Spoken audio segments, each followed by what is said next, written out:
we are using this week, or at least a few days, to kind of chronicle this awareness around the mental load and what happens next. Yes. So yesterday we talked about recognizing mental load, like seeing, where it is, where it shows up, and naming that sort of invisible thing that can be so frustrating. Yeah. And we actually got inspired last night to create a free resource around that.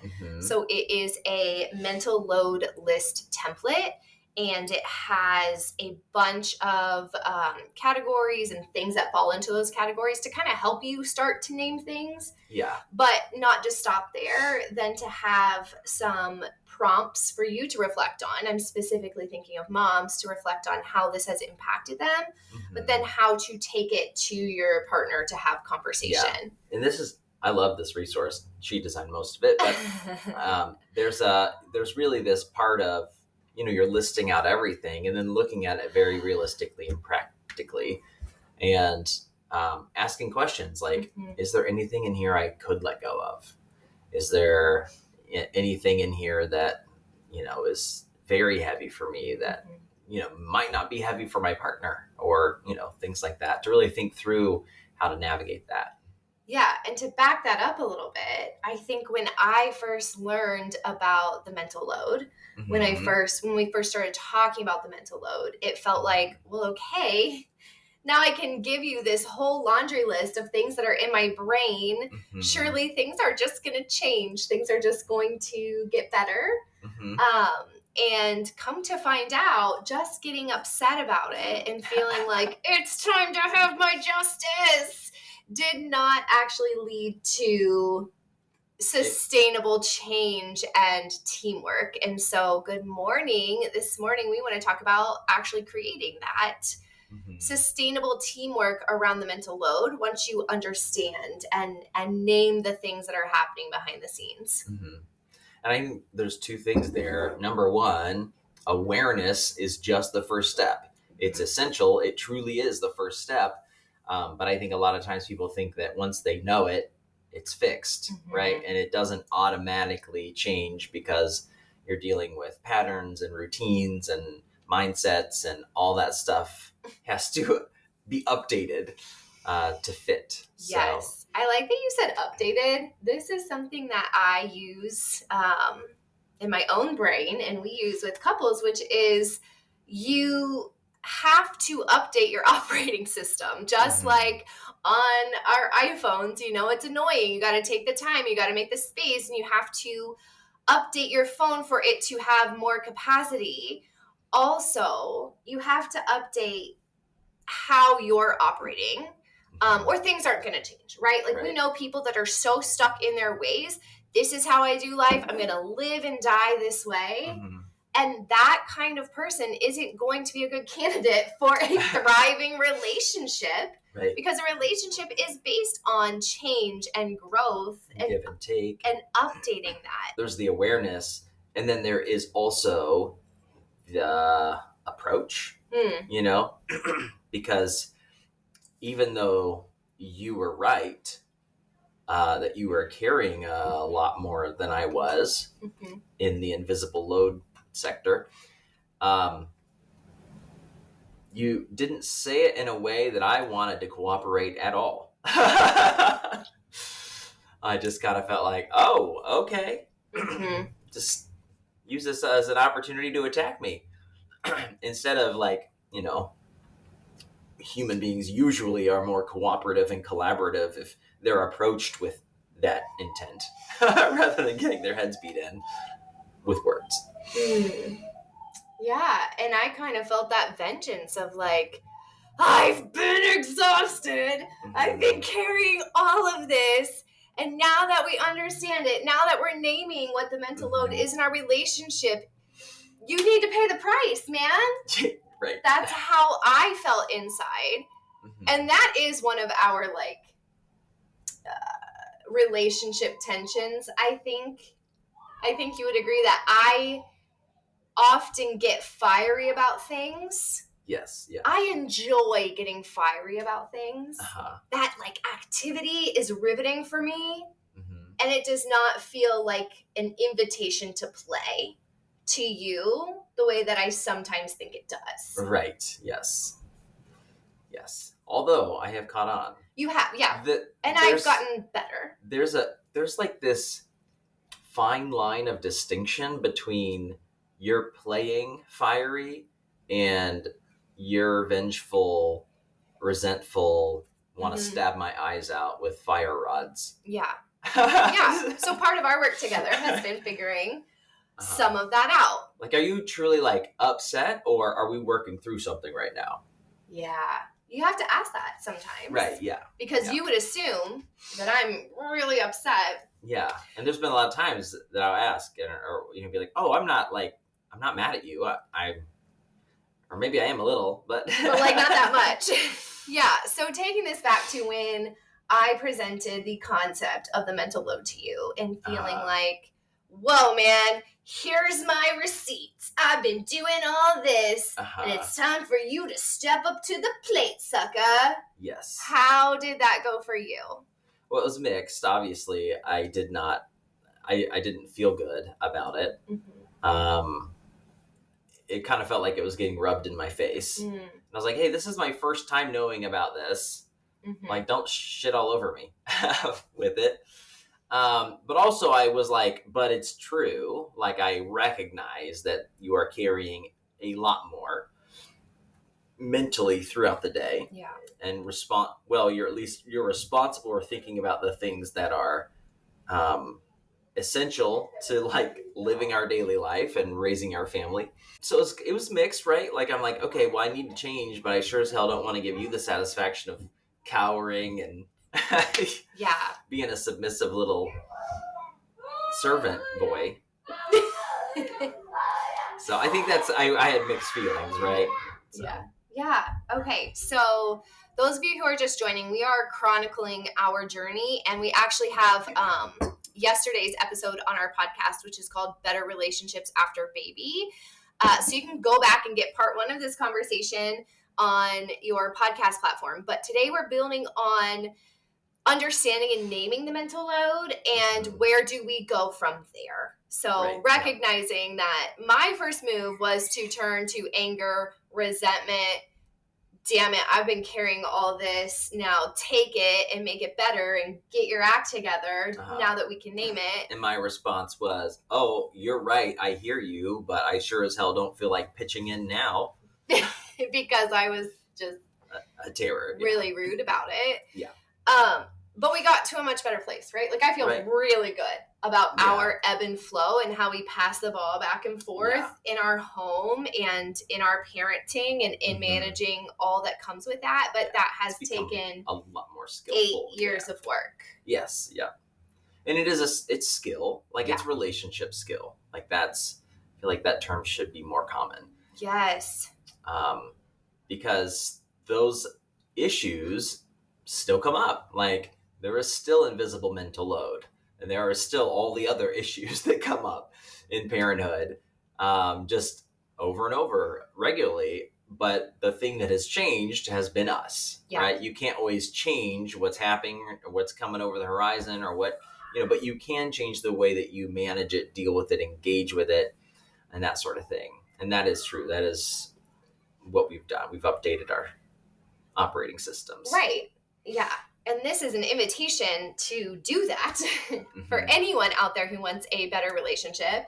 It is building those skills, just like you would, I don't know, take a class on something or learn something. It is, I think, an atrocity how little we have like interpersonal skill development and relationship with another person, especially now. I think it's time that we catch up with being in a place where we have so much emphasis on the nuclear family. It's a very much more individualistic society. And so our connection as two parents married to each other is maybe even higher stakes, I would say, than other generations. And this is just an opinion. There's no research behind this right now. But I would say that other generations maybe didn't have as much of that interdependent on one another because community was more of an aspect. Oh, yes. I don't know. What do you think about that? Well, I do feel like everybody was interdependent. I feel like it's easier today for a couple to separate. Like for a woman, particularly, she's not losing everything if she is divorced. But on the other hand, though, there was a lot of built-in support. People lived close together. They saw each other pretty regularly. They cared for each other's kids. They got, like there was that. And that doesn't exist. So even though it's, I think, technically easier to get separated, the sort of weight of it is just a lot more negatively impactful because, like, this is your teammate, whether you like it, like whether you're liking them at the moment. I just think a lot of people have less supports outside of their partner. Yes. On like a very natural community basis. Yeah. Agreed. Maybe that's a generalist statement, not true for everyone, not true for every circumstance. Mm-hmm. But that means, if you and I are doing so much together, we have to learn how to pass the ball back and forth. We have to learn how to identify what is a glass ball and what is a plastic ball, what is going to shatter if it's not taken care of, and what will just be inconvenient but like not life-threatening. We've had to learn how to prioritize. We've had to learn how to communicate in a lot of ways, a lot of unsexy ways too. I think a lot of people think that a relationship is about like the bedroom talk. And I would argue and say that the communication skills that are developed are the only ways, to get to the bedroom. But when people, we've seen this in couples, when people make this transition to learn how to communicate with each other by understanding their different personality styles and communication styles and priorities, and they learn to do that respectfully, that generates teamwork. Yes. Yeah, absolutely. Yeah, that really is good for this sort of generation of parents to have that skill, and not because you can't like if you're frustrated with your spouse, you don't go and talk to your sisters and cousins or neighbors or girl group typically. I don't know. I don't know about that. Yeah, I think it just depends. Yeah, it does. I think you're right. I think some people definitely do. Yeah. Okay. But yeah, I agree. Yeah, I was just thinking on the basis of like maybe less people to watch your kids and help with various things. But there were some shifts for us that went from every time we bring this up, it's an argument, right, to now we're strategically working on this together. Yeah. So instead of butting heads over something, like we kind of agreed that we're not each other's enemy. The true enemy is this problem we're facing. And so we kind of turn our attention not toward each other, but toward the problem, and get strategic on like, how can we address this? This is the issue. You're not the issue. I'm not the issue. This thing over here is the issue. Right. And when you go from I want an example. I want to hold things. I'm gonna hold these sunglasses. Okay, great. You're the problem. No, you're the problem. And you're like this, right? It's just, you don't get anywhere. Your energy's just going into right. And it's like, why do combating each other? Why do people do that? Right? Like, it's such a natural tendency. Yeah. That's exactly your what I'm saying. feelings get hurt. You say something, the other person gets defensive, then you defend yourself back, and it's this. All of your energy is just going into this. Well, no forward progress. It's natural human tendency. Our operating systems, overall, are pretty archaic, right? We're still sort of wired to live in a much more wild and much more dangerous kind of life, where if there's a problem, fighting was the best solution. But now we live in a society where there aren't as many threats, and we have the space to cooperate and collaborate, which always has a better outcome than a fight. Yeah. But we do fall into those instincts. I was actually talking with my brother about this last night.